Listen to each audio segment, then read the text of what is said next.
गणपती बाप्पा मंगल मूर्ति, गणपती बाप्पा मंगल मूर्ति, मोरया रे बाप्पा। कहते हैं सच्चाई और भलाई का जमाना नहीं रहा, पर समाज में कुछ लोग ऐसे भी हैं जो इन बातों को बिल्कुल नहीं मानते। वो आज भी भलाई की राह अपनाते हैं, लेकिन कभी कभी उस राह पर भी कांटे बिछे होते हैं।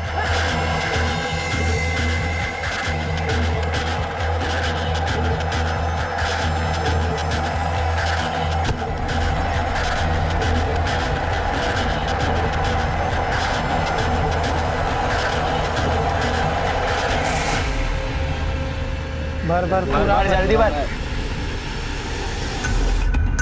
हाँ चल ले पी। नाटक मत कर रे, पी रे। अरे नाटक मत कर।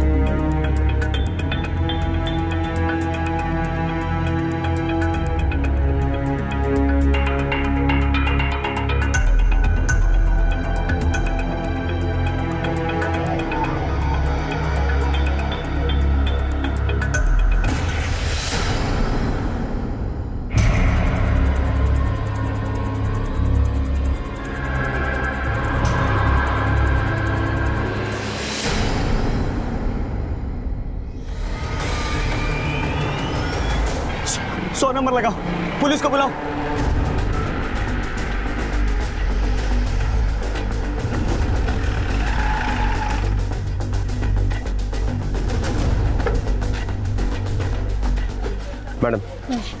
मैडम मरने वाली औरत का नाम सरिता चौहान है। उम्र लगभग 30-32 साल की है। मैडम ये हमारा खबरी है, राजेश चौहान, रिक्शा चलाता है। और उसकी बीवी घर के अगले वाले हिस्से में दुकान चलाती थी। दोपहर के वक्त दुकान बंद रहती थी। मारा कैसे? पेट में छुरे से वार करके। ये कौन है? मैडम ये पड़ोसी है, और उसके साथ जो बच्ची है वो राजेश चौहान की बेटी है। सबसे पहले उसने लाश को देखा था। आई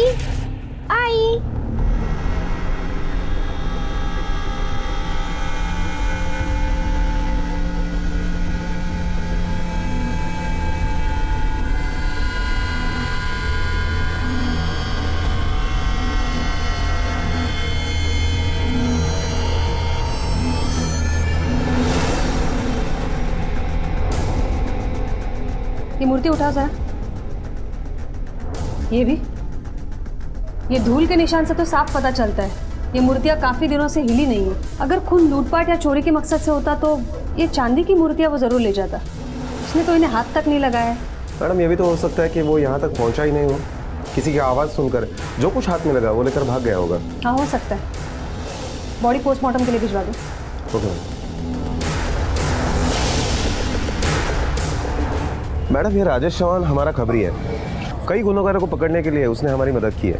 मुझे लगता है कि किसी ने बदला लेने के लिए उसके बीवी को मारा हो। नहीं राणे, अगर उसे बदला लेना होता तो वो राजेश का खून करता, उसकी बीवी का नहीं। एक काम करो, ये पड़ोसियों से पूछताछ करो और चेक करो ये सरिता कैसी औरत थी। Okay madam. मैडम ये पड़ोसी कुछ बताना चाहता है। बोला। मैडम एक दोपहर को 3:30 बजे की बात है। मैं सामान लेके घर पे जा रहा था, तभी मैंने एक औरत को सरिता ताई के घर से बाहर निकलते हुए देखा। अबे देख के चलना, कौन सी गाड़ी छूटी जा रही है तेरी?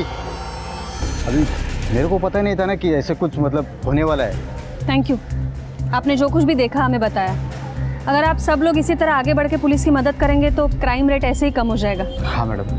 मैडम एक रिक्वेस्ट है। कहिए। मेरे घर पे गणपति बप्पा आए हैं, अगर आप सब लोग अगर आके दर्शन कर ले तो मुझे बहुत अच्छा लगेगा। ठीक है।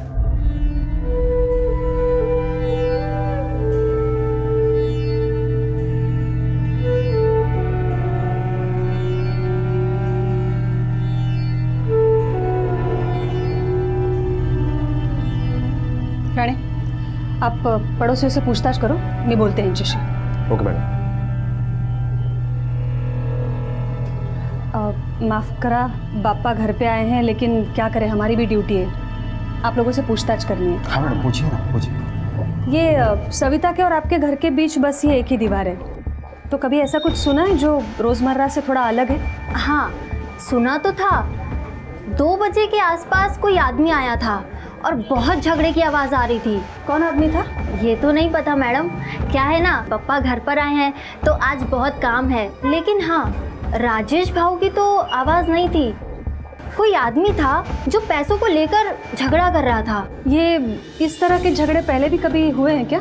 मैडम रोज मचमच होती थी सरिता ताई और भाऊ के बीच में, और सरिता ताई को किसी के भी फटे में टांग डालने की आदत थी, और भाऊ को ये सब पसंद नहीं था मैडम।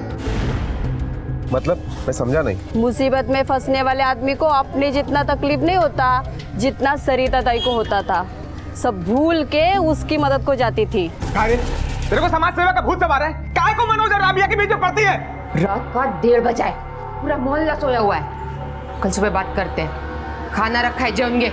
मेरे को अभी बात करने का तेरे सो, मेरी नींद खराब करके तू चैन से सोएगी? मेरे को जो ठीक लगा मैंने वो किया। समझ जा, आखिरी बार समझा रहा हूँ, वरना तेरे इस हीरोपंती के चक्कर में लेने के देने पड़ जाएंगे। मैं सिर्फ गलत बात के खिलाफ बोली, बाकी कुछ नहीं। क्या रे, क्या हल्ला कर रहे हो? रात का 1:30 बज रहा है, तुमको सोने का नहीं तो दूसरे को तो सोने दो।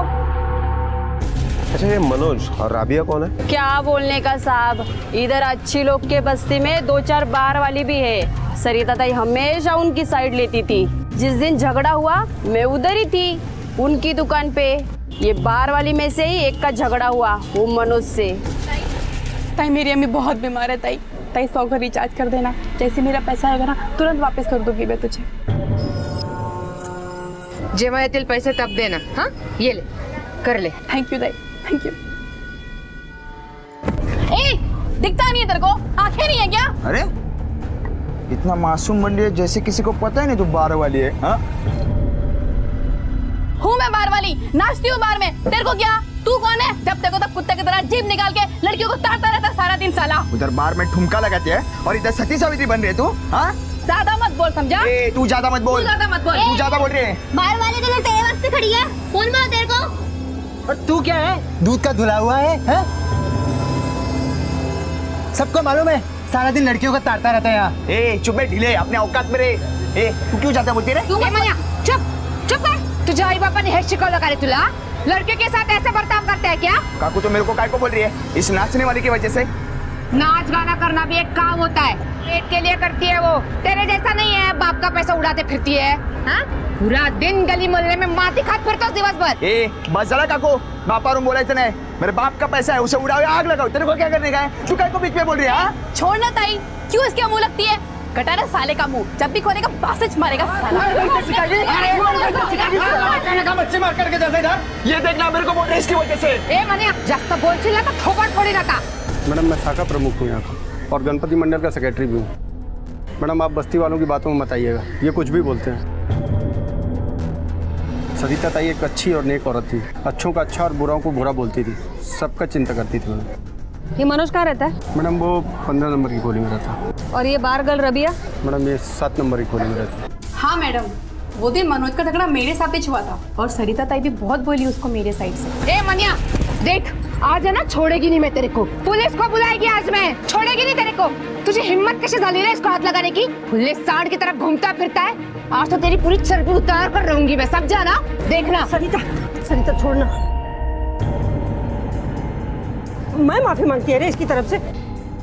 ए आई तू काय को माफी मांग रही है इससे? हाँ चुप बैठ रे। सरिता मैं क्या बोलती है, देख इसके आगे अगर कभी ऐसा किया ना, मैं खुद तेरे को बोलेगी पुलिस को बुला बोल के। लेकिन आज माफ कर दे, मेरा इतना मान नहीं रखेगी तू? हाँ वो तो मनोज की अम्मी ने आकर के बड़ी मुश्किल से रोका है सरिता ताई को।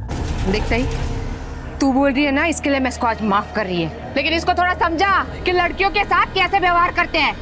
और अपनी ये जो अक्कड़ और घमंड है ना, ये अपने घर पर छोड़कर आने का। हाँ अगर तो मैं तुम्हें दिखाऊंगा, किसी को छोड़ेगा नहीं मैं। कितने दिन पहले हुआ झगड़ा? मैम यही कुछ 5-6 दिन पहले। और हाँ मैडम, वो दिन से आते जाते बहुत खुन्नस दिया वो हम लोग।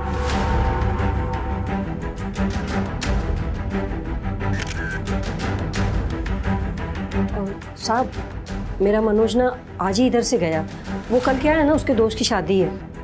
साहब वो सरिता ना कम नहीं थी, जबरदस्ती झगड़े में घुसी थी। बताओ अक्खा मोहल्ला हम लोग का वो बार वालियों से इतना तंग है ना, खाली वो सरिता को छोड़ के। क्या मालूम उसको वो बार वालियों से क्या हमदर्दी है, खुद का चाल चलन ठीक नहीं होगा ना, इसके लिए इतनी हमदर्दी है। चाल चलन ठीक नहीं है मतलब? अभी साहब आदमी तो निकल गया एक बार काम के लिए तो सीधा रात में आता था। दिन भर वो मनोहर के साथ में क्या मालूम क्या गप्पे मारती थी कि दोनों का कुछ और भी था। अभी साहब वो मनोहर तो ठहरा अकेला आदमी, उसके आगे ना बीवी ना बच्चा। पर ये सरिता को सोचना चाहिए ना, सारा दिन उसके साथ दांत फाड़ती रहती थी। हमारे लिए तो सगिता ही जैसी थी मैडम, बहुत अच्छी थी वो। खाली उसको ही तो हमारा दुख समझता था मैडम कि हम लोग ये अपनी मर्जी से नहीं, मजबूरी में अपना पेट पालने के लिए करते हैं। वो तो राजेश भाव को भी बोलती थी हम लोग का ख्याल रखने के लिए। हाँ मैडम, कभी कभी जब हम लोग को बहुत देर हो जाती थी तो राजेश भाई या उनका दोस्त अपने रिक्शा से हमें बाहर से घर तक छोड़ते थे।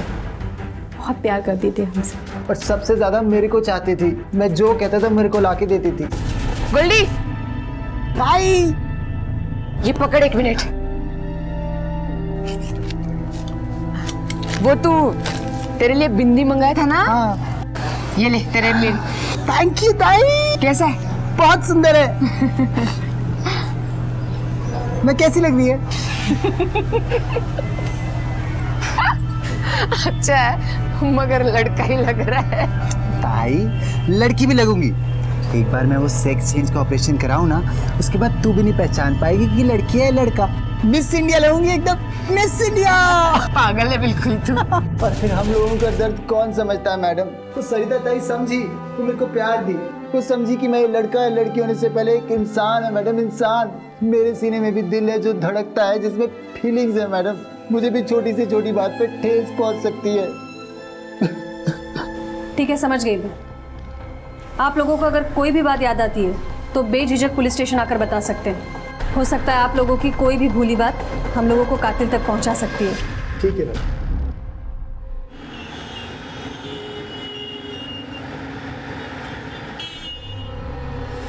मैडम ये मनोज का फ़ोन लगातार स्विच ऑफ आ रहा है। हो सकता है कि उसकी माँ ने हमें झूठ बोला हो मनोहर और सरिता के अफेयर के बारे में, ताकि हम गुमराह हो जाए और मनोज को भूल जाए।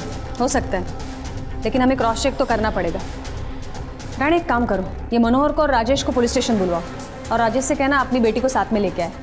Okay madam. ये सरिता का कॉल रिकॉर्ड मंगवाओ, मनोज का नंबर भी ट्रेस करो, देखते कब तक बचता है हमसे। राणे, 1.5 दिन का गणपति विसर्जन है तो ज़्यादा भीड़ नहीं होगी, फिर भी सावधानी बरतो। आधा रोड ट्रैफिक के लिए रखो, आधा रोड विसर्जन के लिए रखो। कहीं पर भी कोई भी कार्यवाही करने की जरूरत पड़े तो लोगों के सेंटिमेंट्स को ध्यान में रखो। हाँ, तुम यहीं बैठो, पाटिल मैडम मुलीला घेऊन आती है, और वो एनजीओ वाली मैडम को भी अंदर भेजो। चलो।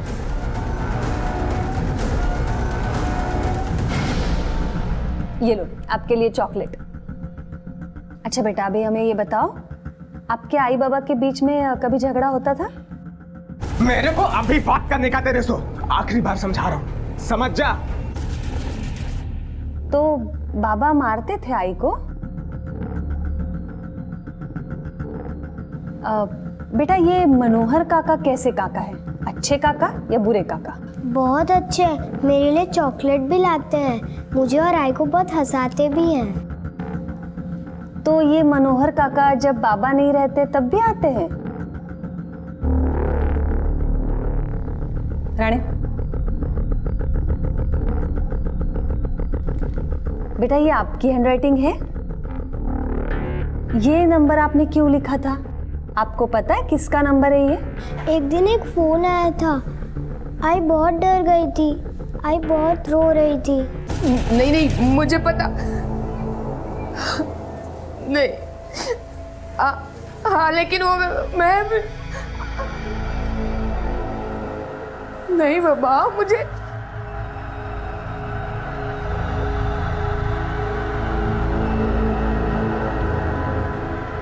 हाँ देख, मैं तेरे से बाद में बात करती है। हाँ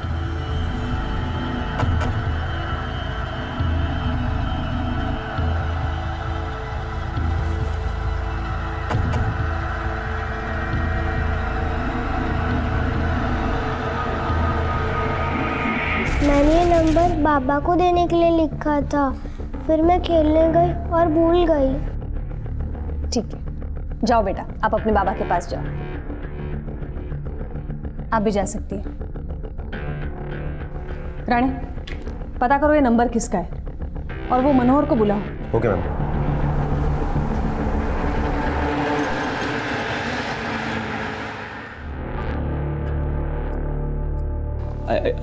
ऐसा कुछ नहीं चल रहा था मैडम। राजेश को तो भाव बोलता है मैं, तो सरिता मेरी भाभी हुई ना। सरिता भाभी और मेरे बीच ऐसा कुछ नहीं चल रहा था मैडम। सब लोग सरिता को ताई बोलते थे, तू अकेला उसको भाभी बोलता था ना? काम क्या करता है रे तू? साहब वो आइसक्रीम की फैक्ट्री में काम करता है। मैं कभी कभी शाखा का काम भी संभालता है। मेरी शाम की शिफ्ट होती है साहब, तो दोपहर में कभी कभी ईशा आती थी खोली पे, यानी मैं भी उनके घर पे जाता था चाय पानी को। माँ कसम पर मैंने ऐसा कुछ नहीं किया साहब। फोन दे। क्या हो मैडम? फोन दे। देखने दे सरिता का नंबर क्या नाम से सेव किया है।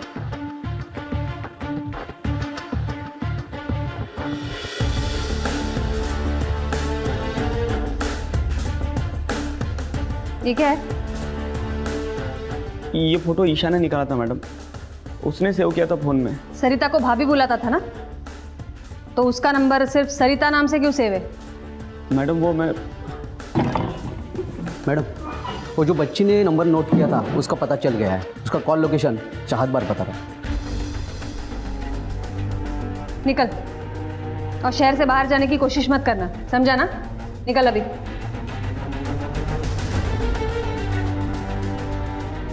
मैडम सरिता को तो बार गर्ल से सिंपैथी थी, तो उनके फोन से वो रोएगी क्यों? रानी ये भी हो सकता है चाहत बार में से कोई बार गर्ल ने नहीं, किसी और ने फोन किया।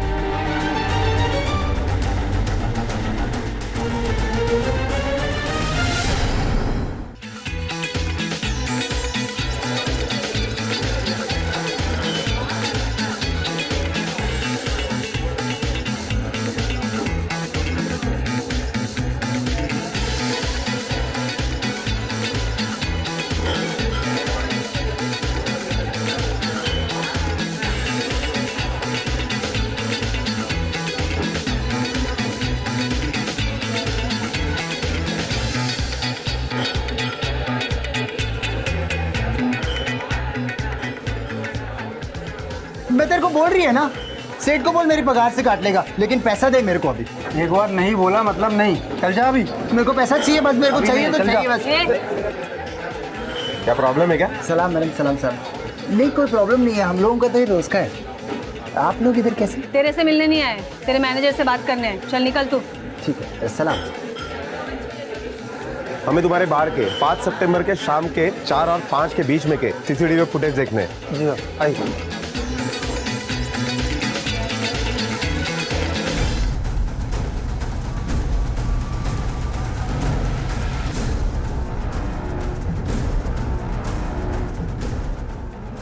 ये कौन है? क्या नाम है इसका?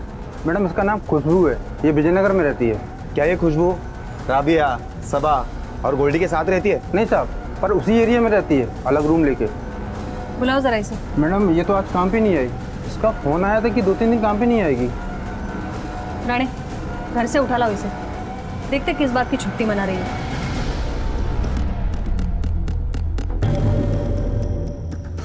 5 सितंबर को शाम 4 बजे तुमने सरिता को फ़ोन किया था? हाँ मैडम, मैं सरिता ताई को फ़ोन की थी। वो मेरे को दूसरा कोहली पे शिफ्ट करने का था ना मैडम, इसलिए।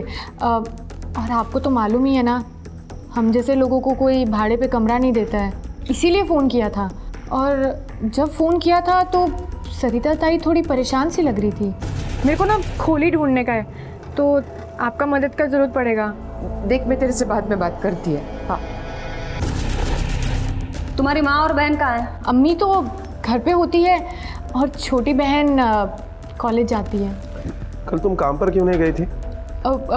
वो साहब थोड़ी मेरी तबीयत ठीक नहीं है। तुम्हारे कान को क्या हुआ है? कुछ नहीं मैडम, कुछ नहीं, बस। ओढ़नी बाजूला क्या जरा?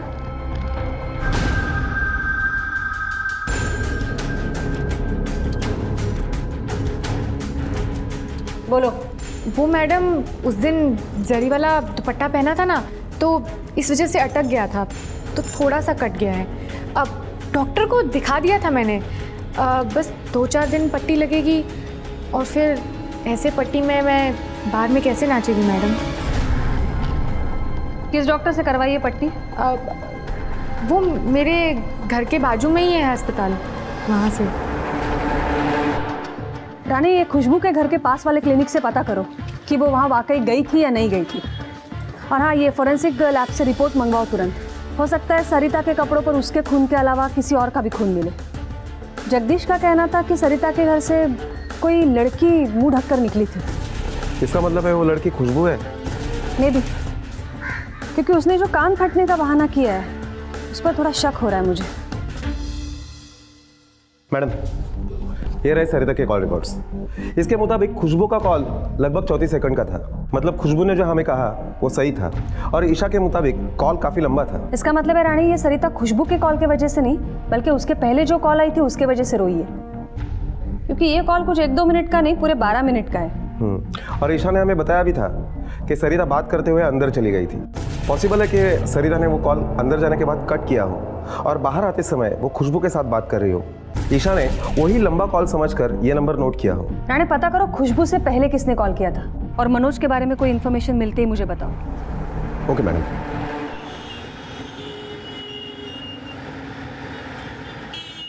हाँ, पहले मेरी बात तो सुन। ज्यादा घाई मत कर, सुनना। अरे हड़बड़ी किया ना सब बिगड़ जाएगा। हेलो, अरे सुन।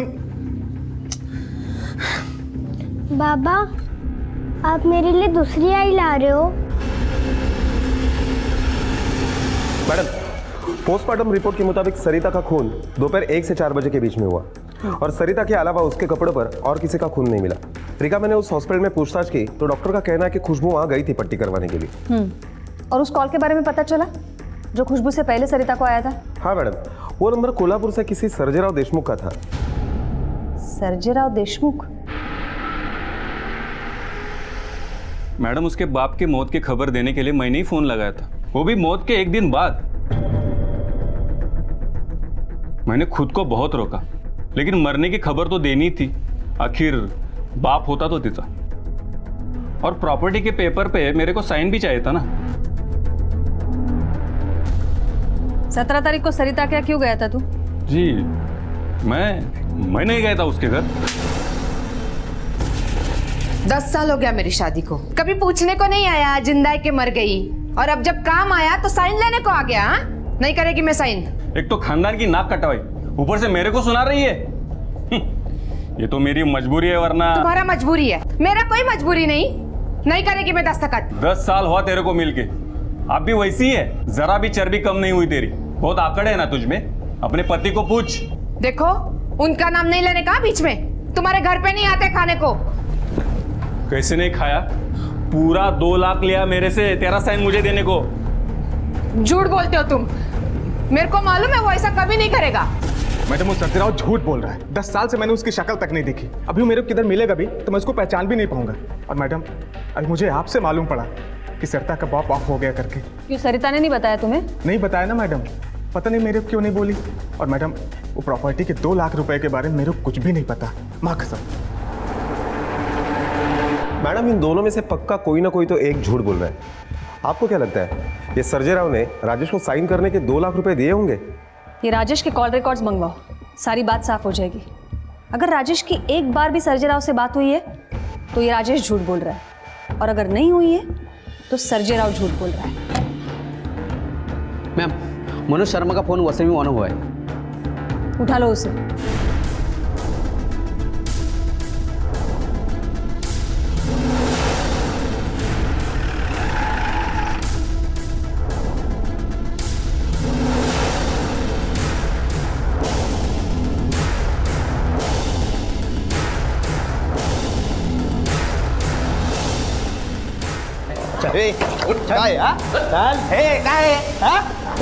सर, साहब काय को मार रहे हैं मेरे को?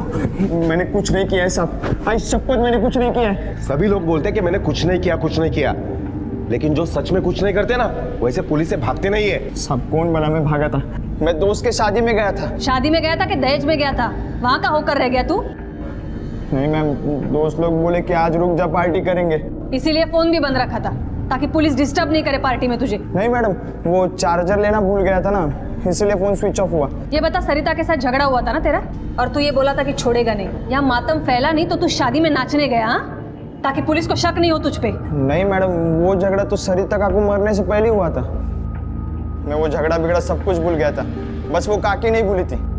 वो नहीं भूली थी मतलब मैं वो काकी के दुकान पे गया था 17 तारीख को, ये बताने के लिए वो जिन लड़कियों का साइड लेते ना, बार वालियों का, वही उसका घर तोड़ेगी।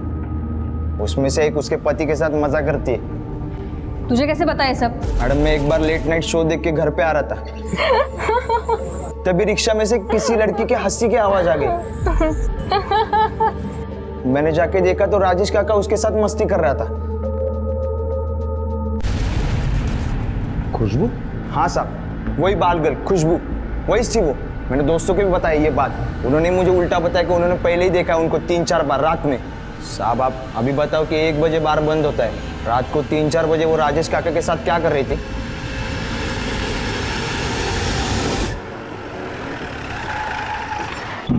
मैडम राजेश फरार है। What? गणपति विसर्जन की वजह से मैं पूरी रात उसी के एरिया में ड्यूटी पर था। उस दरमियान लगभग 5 बार मैं उसके घर पर गया। आखिर में सुबह 5 बजे मैं उसके घर पर जाने के बाद देखा, तब तक वो घर पर भी नहीं लौटा था। उसकी बेटी ईशा कहाँ है? वो मनोहर के घर पर है। इसका मतलब सर्जेराव सच बोल रहा था कि राजेश को उसने 2 लाख रुपए देकर साइन किया है। इसी डर की वजह से राजेश भाग गया। रानी, हो सकता है ये खुशबू भी राजेश के साथ भाग गई हो? नहीं मैडम, वो यही है। हमारा कांस्टेबल उसके घर पर तैनात है। उसने बताया कि खुशबू लगभग रात को 1:30 बजे घर पर आई थी, लेकिन राजेश के रिक्शा से नहीं। मैडम हमारा कांस्टेबल अभी भी खुशबू के घर के बाहर ही है। रानी, ये सब उलझता जा रहा है और इसे सुलझाने के लिए हमें शुरुआत से शुरू करना पड़ेगा। काम करो रानी, तुम वो क्लिनिक जाओ जहाँ से खुशबू ने अपना कान सिलवाया था और वहाँ के सीसीटीवी फुटेज में वो ऑटो का नंबर ढूंढने की कोशिश करो जिससे खुशबू वहाँ आई थी। Okay madam. शिंदे, खुशबू और राजेश के कॉल रिकॉर्ड्स लेके आओ जल्दी।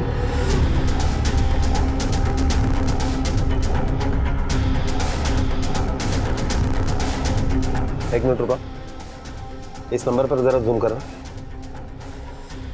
रिक पे सर, ये नंबर नोट कर लो।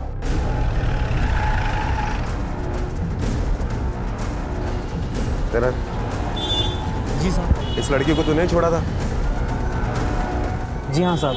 कहाँ से लिया था उसे? साहब वो विजयनगर से। सर पे दुपट्टा ओढ़ के बैठी थी साहब। मैंने उसको पूछा भी क्या हुआ, तो उसने अपना फटा हुआ कान दिखाया।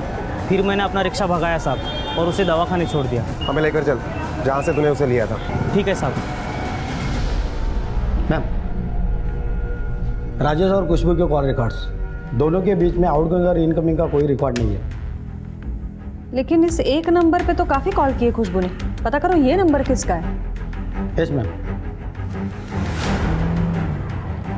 एक मिनट रुको, ये खुशबू का घर है क्या? उसने यहीं से रिक्शा ली थी? नहीं साहब, वहाँ से रिक्शा ली थी, वो उधर से, और वो घर से निकली थी। वो रास्ते में किसी से टकराई भी थी, फिर मेरे को आवाज़ दी, फिर वहीं से रिक्शा पकड़ी। मैडम, वो नंबर किसी मयंक चौबे के नाम पे रजिस्टर है और मयंक चौबे और खुशबू इनका एड्रेस भी सेम है। हो सकता है ये दोनों बहनें हो। हाँ राणे, बोला। मैडम ऑटो ड्राइवर ने कंफर्म किया है कि खुशबू उस दिन सरिता के ही घर से निकली थी और हमारा कांस्टेबल जो खुशबू के ऊपर नजर रखे हुए था उसने कहा है कि खुशबू अभी अभी मैटरनिटी क्लिनिक गई है। पता करो वहाँ क्यों गई है वो।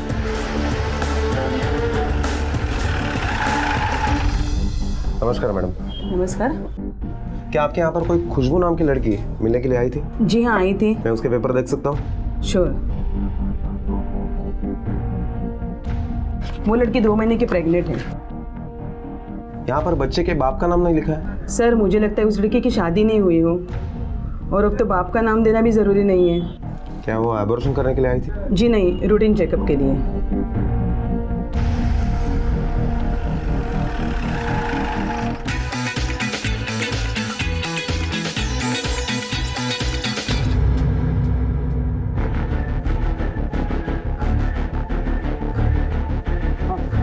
क्या ये डांस बार दोपहर में भी चालू रहता है? हाँ साहब, लंच में भी लोगों को भूख लगती है तो आ जाते हैं डांस देखने। अच्छा, ये तुम्हारे बार में एक लड़की काम करती है खुशबू, उसका किसी के साथ लफड़ा है? नहीं साहब, हम में से तो ऐसा किसी को नहीं मालूम। अरे सुनो, यहाँ ये खुशबू का किसी के साथ लफड़ा है क्या? इन्हें तो कुछ नहीं पता, लेकिन तुम लोग एक साथ काम करते हो, एक ही बस्ती में रहते हो, तुम्हें तो पता होगा। कैसा मालूम होगा साहब, वो इधर किसी के साथ मिक्स नहीं होती। गोल्डी को मालूम होगा, गोल्डी की और खुशबू की आपस में अच्छी जमती थी। गोल्डी? बुलाओ उसे। साहब वो तो छुट्टी पे है, वो नहीं मिलेगा इधर। हाँ, बोल रहा था कि कोई तो उसका ऑपरेशन होने वाला है। अच्छा, किसी के साथ भी उसका कुछ कांटेक्ट होता है तो उसे बोला पुलिस स्टेशन है, ठीक है?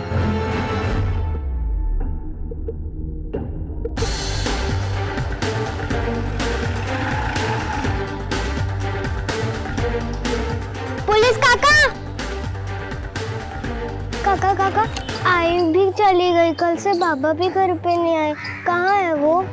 बेटा हम भी उन्हें ही ढूंढ रहे हैं। काका आप उनको बता देना कि मैं उनका घर पे इंतजार कर रही हूँ।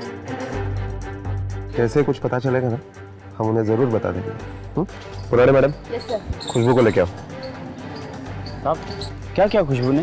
वो तुम्हें हम अभी नहीं बता सकते। हाँ मैडम, मैं गई थी सरिता ताई से मिलने, लेकिन मैंने उसे नहीं मारा मैडम। मारने नहीं गई थी तो क्या ये बताने गई थी कि तुम्हारा उसके पति के साथ चक्कर चल रहा है?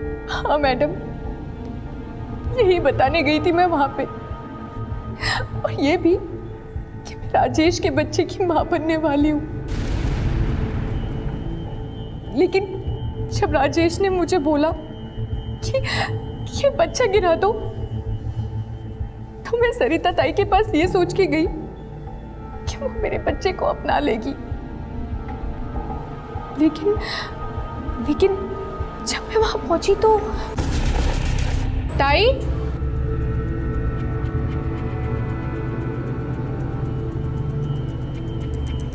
ताई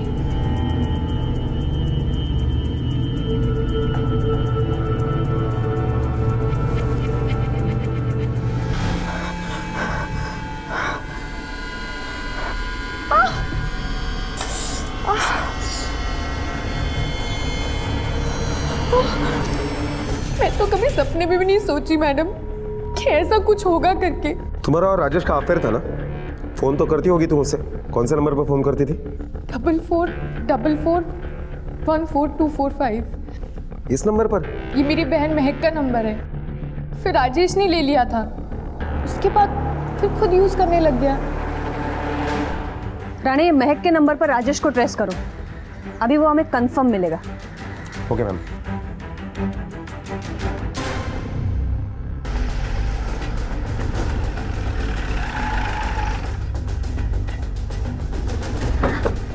मैडम, देखकर तो यही लगता है कि ये प्लान मर्डर नहीं है।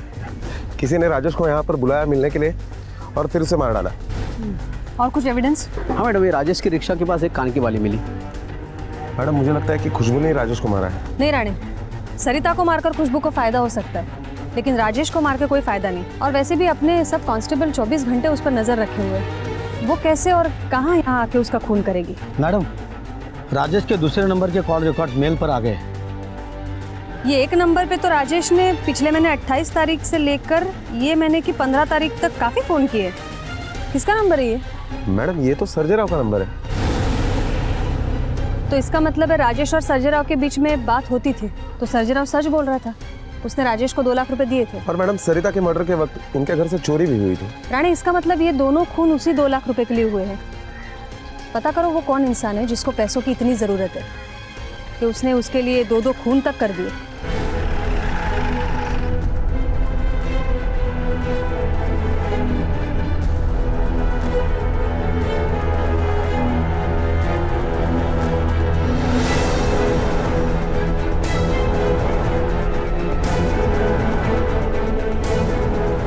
यस सर, वो पेशेंट वार्ड नंबर 17 में एडमिट है।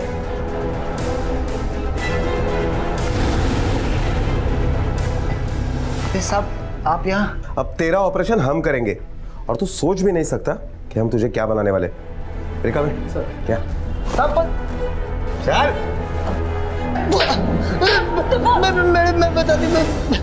मैं बताती हाँ मैं ही मारी वो राजेश को। वो 1 नंबर का चैप्टर आदमी था, बोले तो धोखेबाज कमीना आदमी। क्या धोखा दिया उसने तुझे? मैडम वो राजेश मेरे को सरिता ताई को मारने के लिए 3 लाख रुपए की सुपारी दिया था। बोला सरिता ताई को मारने के बाद कबाड़ में पैसा रखा होगा, वो ले जाना। गोल्डी, गोल्डी, आई मैं ऊपर हूँ।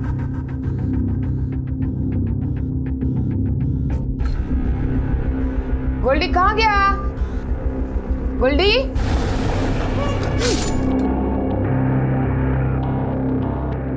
साहब उधर 1 रुपया नहीं था। मैडम वो मेरे साथ बहुत बड़ा धोखा किया। मैं बोली चल आज नहीं तो कल दे ही देगा, कहाँ जाएगा, पर रोज आजकल करके घुमाने लगा। ज्यादा घाई मत कर, अरे हड़बड़ी किया ना सब बिगड़ जाएगा। और फिर वो एक दिन खुशबू आके बोली ये राजेश उसको विरार में खोले दिला रहा है। मेरा अंदर से खून खोल गया मैडम। ज्यादा बकवास मत कर, तेरा पैसा लेके मैं भाग नहीं जा रहा किधर, समझे? मेरा थोड़ा टाइम चाहिए। पर कब देगा? पुलिस मेरे को लेके जाएगी तभी देगा। तू टेंशन मत ले, पुलिस आएगी ना तो खुशबू को लेके जाएगी। खुशबू को को लेके जाएगी? ये देख,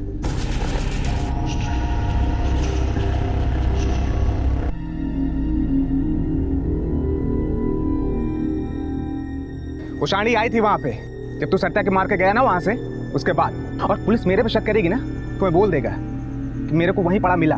बहुत ही चैप्टर आदमी निकला रे तू। पर तू ये सोचा कि अगर मैं पुलिस के पास जाके बोली तो? मैं पुलिस का खबरी हूँ, एक बार बोल दिया ना कि सुपारी खुशबू ने दिया था तेरे को, तो तू तो बस गया अंदर। इसलिए मेरे को काम धंधा करने दे, शांति रख, तेरा पैसा मैं दे दूंगा। चल इधर से भाग, निकल।